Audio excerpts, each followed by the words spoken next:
The Chicago White Sox had an off day on Thursday, and after 13 games, they are a disappointing 5-8. Sox have just not been able to pull it all together for an extended stretch, and when I mean extended stretch, it's at least 2 games would be nice. Sox kick off a 3-game series against the Baltimore Orioles Friday night on the South Side. Eskridge and Danny Miller from White Sox Daily join me in a moment to talk all things White Sox.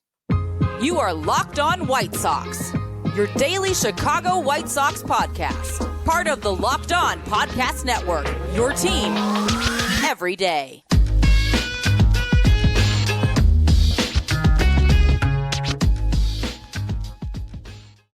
Hey, Sox fans, welcome to Locked On White Sox. Thank you for making Locked On White Sox your first listen each and every day. We're free and available on all platforms. Follow us on Twitter at Locked On Sox. Also, subscribe to our YouTube channel.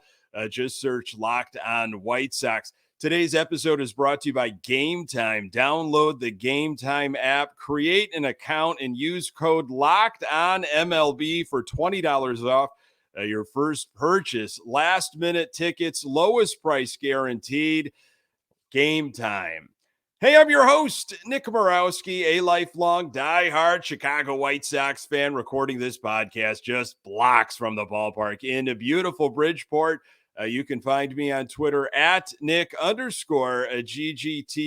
Locked On White Sox is part of the Locked On Podcast Network, your team every day. Real treat on Locked On White Sox. I've got Eskridge and Danny Miller from White Sox Daily joining me to chop up all things White Sox on this season. Welcome, Ian and Danny. Hey, Nick. How you doing? Good evening. Thanks for having us, man. It's good to be here.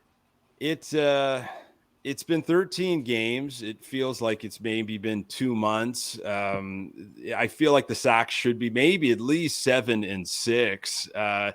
They've got a tough stretch throughout April and in May. Let me go with to you, Danny, on this. What has been maybe some disappointments, some specific disappointments, and maybe some successes that you've seen with this White Sox team early on? God, where to start with that? That's I feel like that's a loaded question, but when we got, if we're going to get into specifics, disappointment, and I know Ian might find this funny, but we talked a little bit about that Gavin Sheets gaffe in right field yesterday. I would say things of White Sox years past resurfacing is a little bit of a disappointment for me. I thought we had probably seen the last of him in the outfield, but alas, here we are. And, we're seeing some things that aren't exactly what we expected. But, I got to be honest with you, I have been pleasantly surprised with a little bit of a different plate approach from a lot of these guys early on in the season.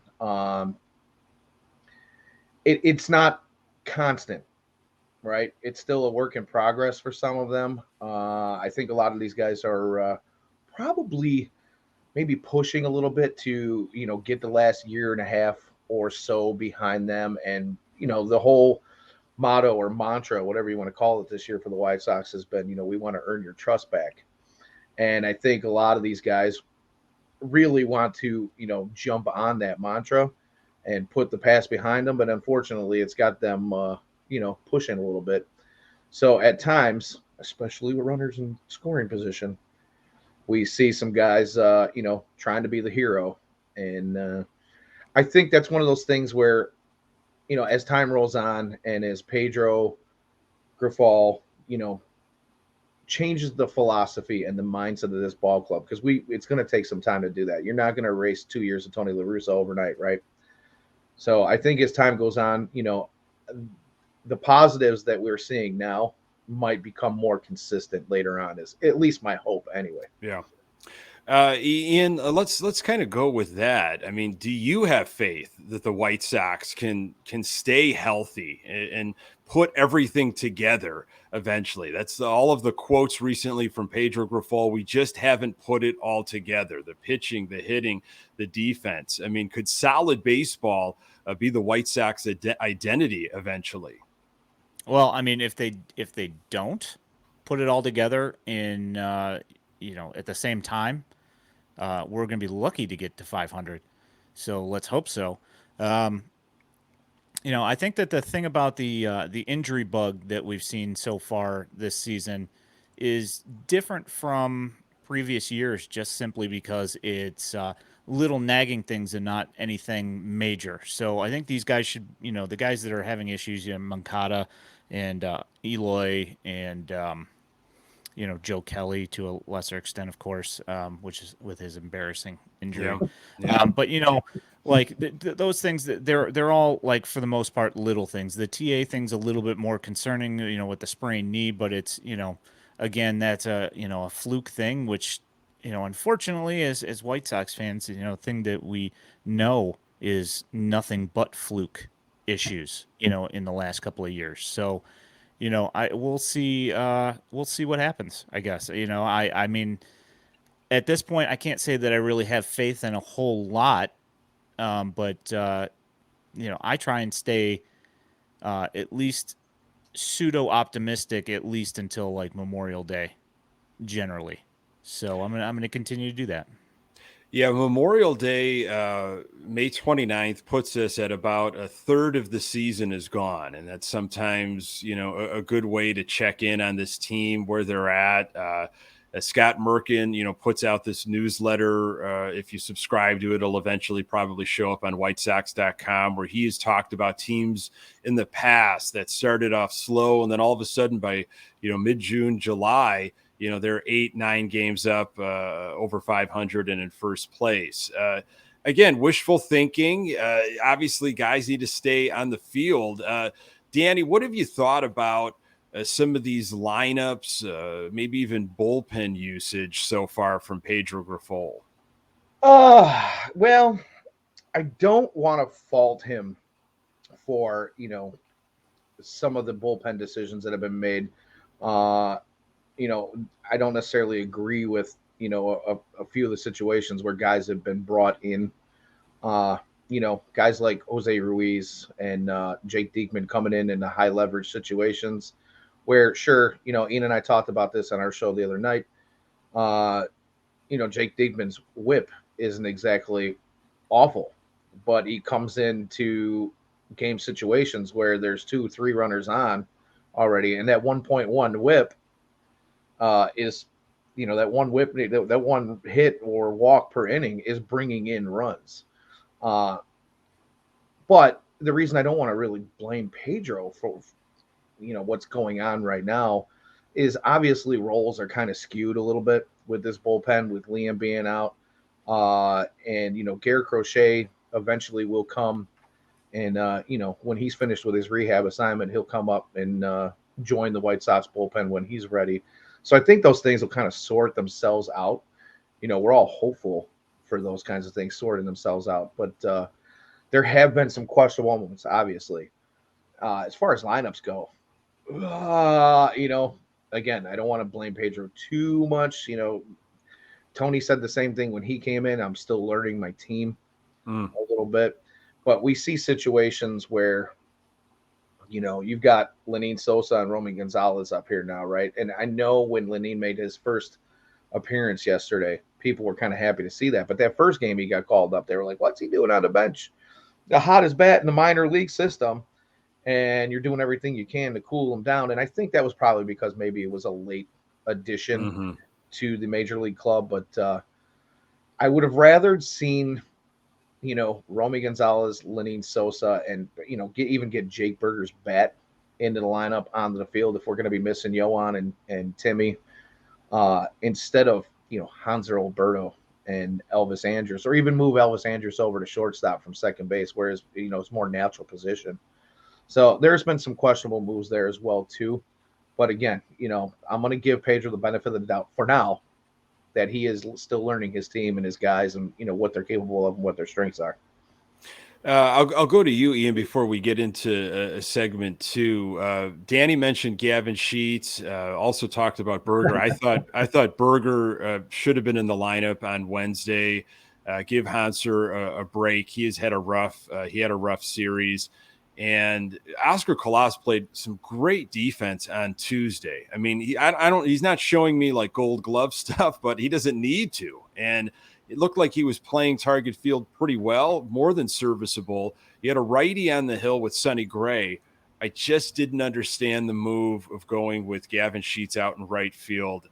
What were your takeaways from what happened on Wednesday? Yeah, that was kind of my thought as well. And I assume that the whole thing is that again, we're shackling ourselves to handedness, and I'm sure that Pedro wanted to make sure that he had a couple lefties in the lineup against Sonny Gray, but I personally, you keep a lefty if you've got Colas in there. You had a day off today, so unless there's some sort of injury that we don't know about, which is, of course, obviously a possibility. There could be something, like, hey, I got a sore hamstring today, whatever. With this team? Yeah, exactly. So, I mean, I don't ever want to see Gavin Sheets in the outfield, as I know that you're a big fan of that, Nick, but I'm going to go ahead and be a contrarian and say that I don't ever want to see him in the outfield ever again, Yeah. And, it's like I tweeted about, from the White Sox Daily account, about there being, in fact, being capable outfielders and infielders in the system that could come up and at least be a serviceable backup option in the outfield. And you shouldn't be avoiding using your farm system, and forcing guys into a position where they're not suited to play. And Gavin Sheets, I mean, from all accounts I've heard, super great guy. But the thing is, he's not an outfielder. And, he could have another five. When he's 31, is he going to be a better outfielder because he's played in the outfield for 5 more years? I doubt it. You know, it's just kind of one of those things that either you have it or you don't. Once you get to this level, I mean, when you get to the major leagues, you shouldn't be figuring out how to play the outfield. I understand they want the bat there, but I mean, yeah. That's my thought on it. In a moment, I want to get your take on options that the Sox have, in the minor league system. Like who might we see in a White Sox uniform? Who can help out this team? So we'll get to that in just a bit with Ian and Danny from White Sox Daily. Today's episode is brought to you by Rocket Money. Rocket Money is a personal finance app that finds and cancels your unwanted subscriptions, monitors your spending, and helps you lower your bills all in one place. Over 80% of people have subscriptions they forgot about, and chances are you're one of them, like that Stars app, just to watch one show, or that free gaming trial you never actually used. Rocket Money will quickly and easily find your subscriptions for you, and for any you don't want to pay for anymore, just hit cancel, and Rocket Money will cancel it for you. It's that easy. Rocket Money also helps you manage all your finances in one place and automatically categorizes your expenses so you can easily track your budget in real time and also get alerted if anything looks off. Stop throwing your money away. Cancel unwanted subscriptions and manage your expenses by the easy way by going to rocketmoney.com/lockedon. That's rocketmoney.com/lockedon. Today's episode is also brought to you by Game Time. Buying tickets for your favorite event shouldn't be stressful. Game Time is the fast and easy way to buy tickets for all the sports, music, comedy, and theater near you. With killer deals on last-minute tickets and their best price guarantee, you can stop stressing over the tickets and start getting hyped for the fun you'll have.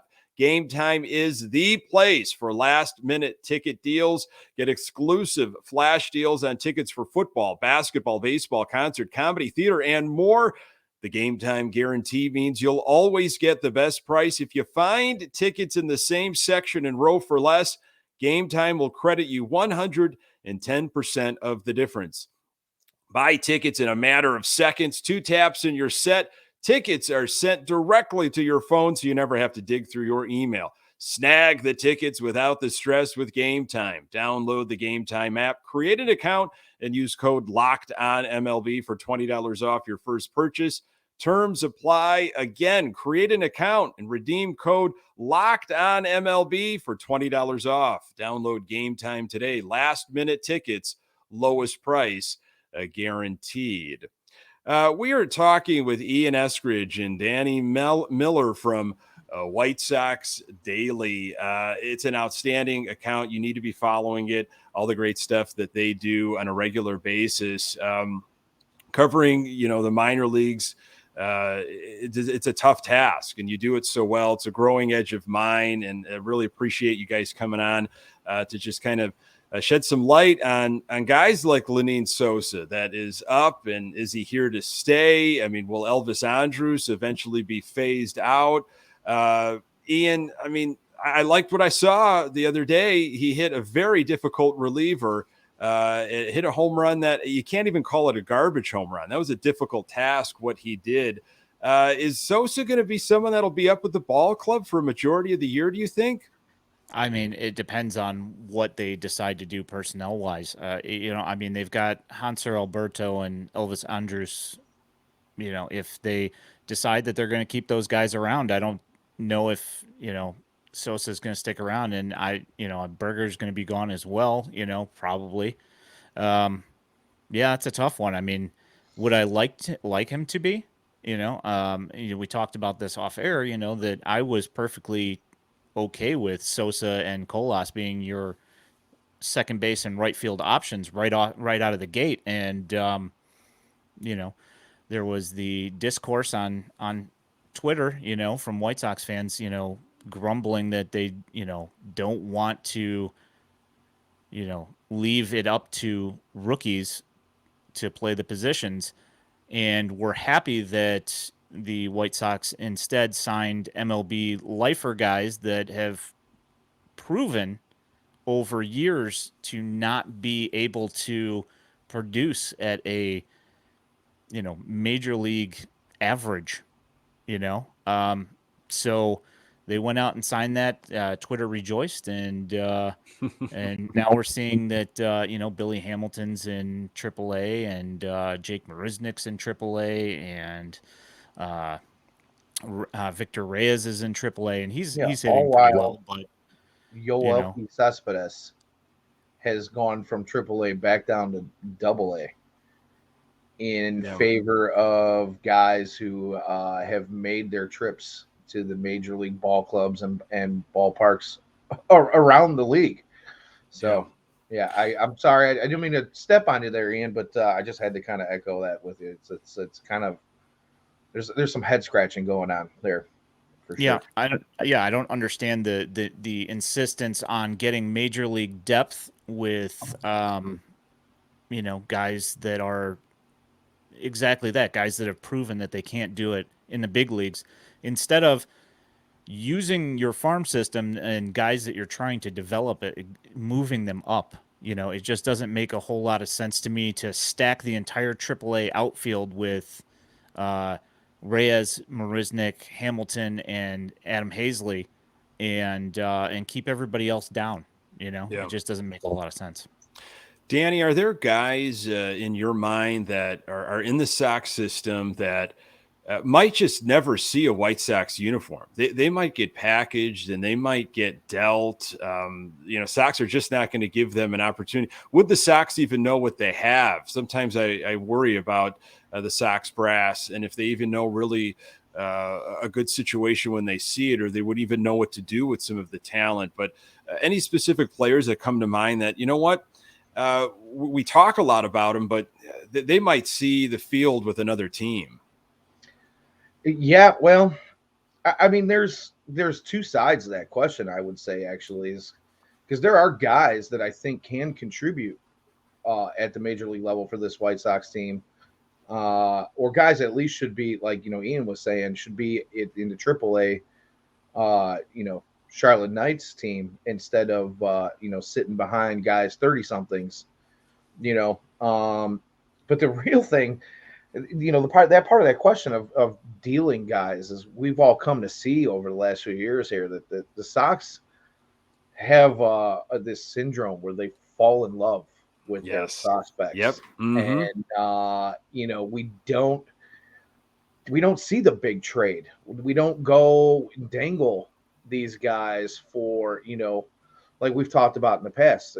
Generational talent possibilities out there, or even just major league ball players that we know could make some kind of difference and contribute for the White Sox team. And the Sox just seem to they fall in love with them, they hold on to them, and some of these guys end up weeding themselves out of the system. And who knows where they're at now? They're selling insurance in Skokie. You know what I mean? So like, hello to all of our Skokie listeners. Yeah. So it is what it is. I mean, if there was a handful of guys like we talk about these outfielders, Ian's more the authority than I am on the minor league system. But since doing this thing with him the last 2.5 years or so, I've really kind of grown to love Luis Mieses. I think he's got some big potential to do some things. As long as he continues his growth and his development, I could see him on a major league roster somewhere. Whether it be with the White Sox or not is a completely different question that I wish I had an answer to, Mm-hmm. but don't. And we all know the big name, Yoelqui Cespedes. His brother, or his half brother, I should say. There was, some concerns early on that maybe he would come with the same type of attitude that his brother had, but he's not the biggest guy in the world, but he definitely has his moments where he shows out down there, and I would like to see him continue his development. But again, we don't know what the White Sox are going to do here. It seems like they have a different plan at the moment.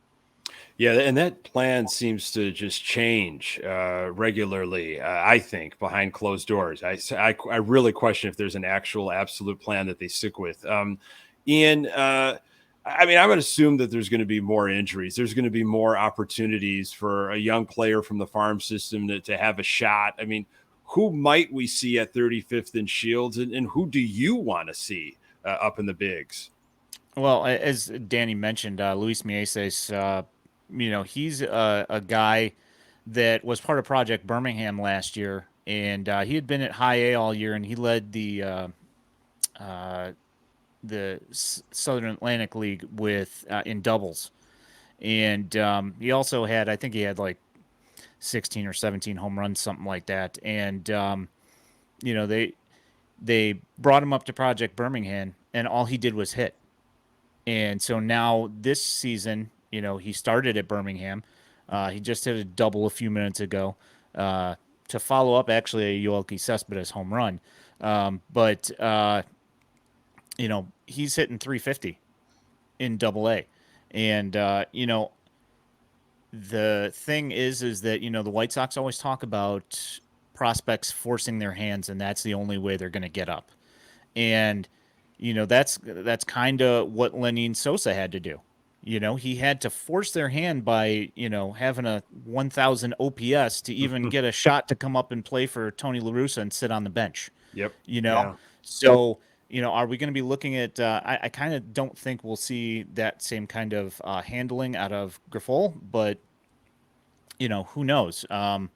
There's also the whole thing that you have to start screwing around with the 40-man roster and the 26-man roster in order to be able to get these guys to move up.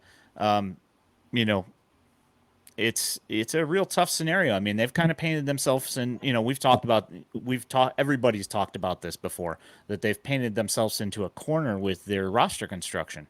And with the insistence of keeping around multiple first baseman / DH types on the roster, moving around, and I'm not going to say that Luis Mieses is a Gold Glove outfielder, because he is not. They've been trying him at first base as well. Mm-hmm. So,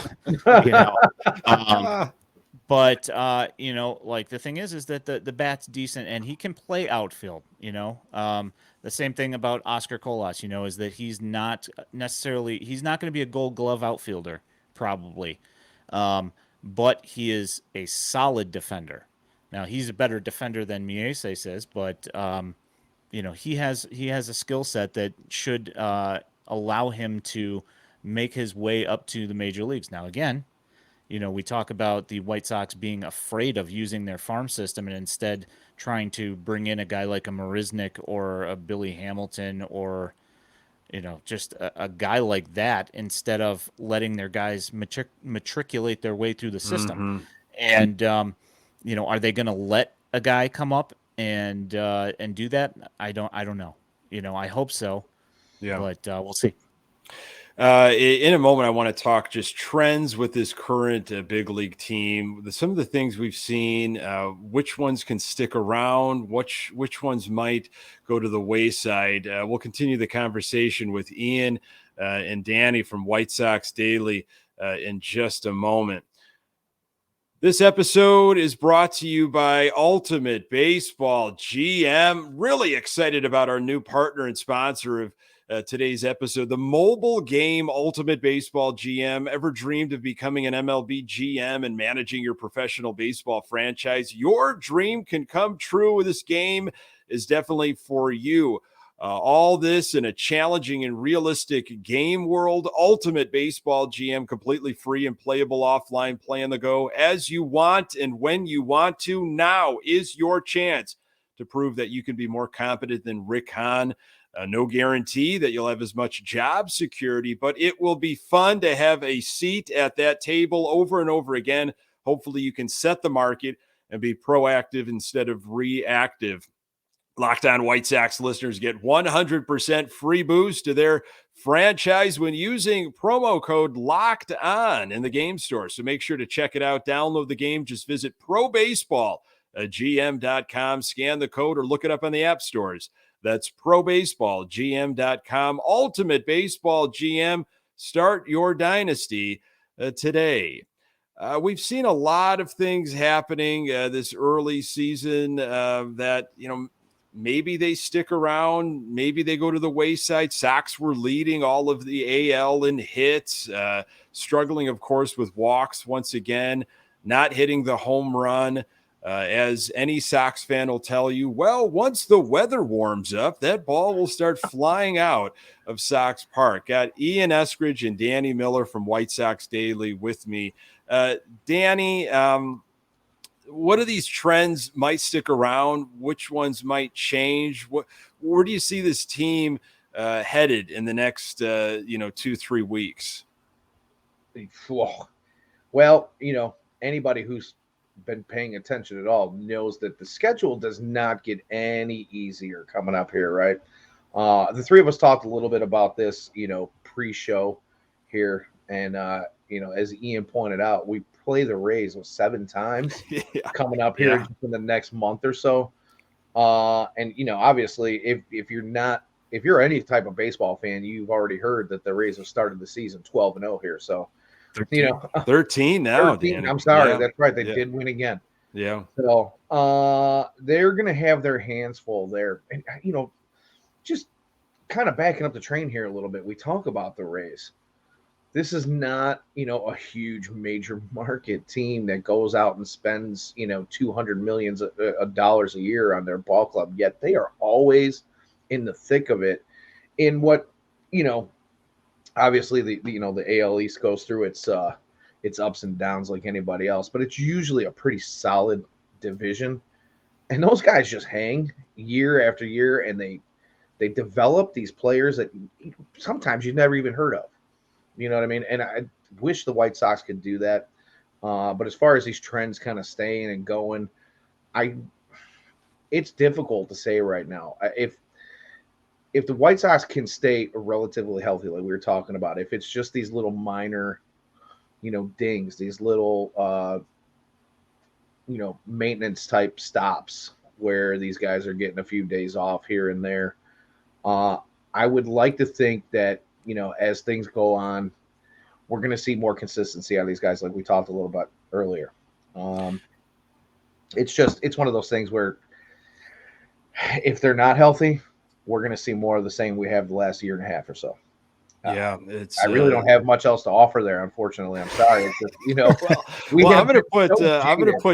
I'm going to put Ian on the spot, and you're going to have to really spin it. I mean, because there's a lot of disgruntled Sox fans, especially that brief homestand. I mean, that was what you showed fans. Like, this is what you were waiting for all off season. This is the brand of baseball, and boy, I hope that changes, or it is going to be another long summer. How do you stay positive? Can you stay positive, Ian? And how would you spin this in a positive direction over the next several weeks, maybe leading up to that, third of the season mark, Memorial Day? We've seen positive developments. This is how I keep positive myself. And, Memorial Day, we put as a marker, as a time where we can assess what we've got and what we think is going to happen from that point moving forward. And I kind of am worried about what the record's going to be, just simply because the schedule is so brutal for the White Sox. But, Luis Robert playing Gold Glove defense, 5 home runs, playing out of his mind right now, despite, like we watched him at the World Baseball Classic, just swinging at everything, trying to hit a homer on every outside slider that he could possibly see. And, but, he's been killing the ball up here. Andrew Vaughn also hitting really well. No home runs, but lots of doubles. Yohan Moncada, before his fouling the pitch off of his foot, and he had an 0 for 11 stretch. But before that, he was killing the ball. Sosa comes up. He hits a home run. I mean, the rest of the game was kind of a wash for him. But, you got that big home run out of him. Grandal looks different, too. 100%. So much better defensively. You have an outfield defense when Gavin Sheets is not out there that can provide you a decent coverage for your pitcher between Benintendi and Robert and Colas. It's actually a plus defensive outfield. Like Benny's not going to do anything that's really going to wow you, but he's not going to, he had a couple of plays early that were not, great on tracking the ball. But, for the most part, you have a competent outfield for the first time in years. Yeah, when's the last time we've had a fully complementary outfield? Like, honestly. Yeah, it's been a while, and that's why I was just banging my head against the wall on Wednesday afternoon when they put Sheets out there. It went against everything that Grifol has been saying about urgency, and I don't believe in early. You had an opportunity to win a series, and have an off day and come home just feeling a little bit different. And again, it's not all on Gavin Sheets. I mean, the offense could not figure it out. Vaughn did bobble a ball at first base, but that's taxing on a guy that's been scuffling on the mound. Now, the weird thing is Giolito was locked in. Okay. But prior to the game, I'm putting my best defense behind Giolito, who has struggled. I'm setting him up for success as best as possible. So, Ian, you sold me. I'm back. I'm back on the White Sox, by the way. Danny, you got to get more positive, buddy. I'm worried about you right now. Listen, I try to stay positive, but it's tough. It absolutely is. This movie before. I'm tired of the reruns. Let's get something rolling here, but I'm not going to jump off the ledge just yet either. So thank you. We need you around, guys. Thank you so very much for joining me, Ian Eskridge, Danny Miller. Danny, where can we find you on social media? You can find me on Twitter at Danny Miller WSD. I try to stay away from the Instas and the all other stuff. You can also find me on Facebook. I am an admin in the White Sox Premium Facebook group as well. Excellent. And Ian, about you, and then just please plug White Sox Daily. Yeah, I'm gonna out Danny Miller here. He's got a private Insta. It's got all his pictures of his swimsuits and stuff. Okay. But I knew it. Yeah, I got the old. I got the old. You're mean. Profile. It mirrors his At Eskridge on Twitter. And then at Daily White Sox on Twitter. If you're not following for minor league stuff, a lot of the parent club as well, but a ton of minor league content. White Sox Daily.substack.com. There's some written stuff on there. It's been a little bit slow just because me and Danny are not huge writers. We're more like talkers and tweeters. But Ian's the authority. Like I said, I'm just eye candy on the podcast and stream. There you go. Makes See, sense. yeah. Now you gotta have people mailing you for your Insta now. And we also have a Facebook group, and we have a YouTube as well. So we've got like some highlights on there. So all of our streams go up there as well. We're on Twitch.tv/White Sox Daily every. Right now it's every Tuesday just because it's a convenient day. But that's where you can find us. Folks, if you're not following White Sox Daily, please do that. Do yourself a favor. Some excellent content. Ian, Danny, always a pleasure. Thank you guys so very much. Thank you. Thanks. Folks, thank you so very much for making this podcast part of your daily routine. You can find the Locked On White Sox podcast absolutely everywhere you find your podcast. We are on Twitter at Locked On Sox. You can find me on Twitter at Nick_GGTB. Hey, and don't forget to subscribe to our YouTube channel. Pass it along to other White Sox fans in your life. Thanks for making Locked On White Sox your first listen every day. Our everydayers. On the next episode, I will recap the Baltimore Orioles series and hopefully be talking about a sweep for our Southsiders. Appreciate you making time for the Locked On White Sox podcast. I'm Nick Morawski. Until next time, go Sox.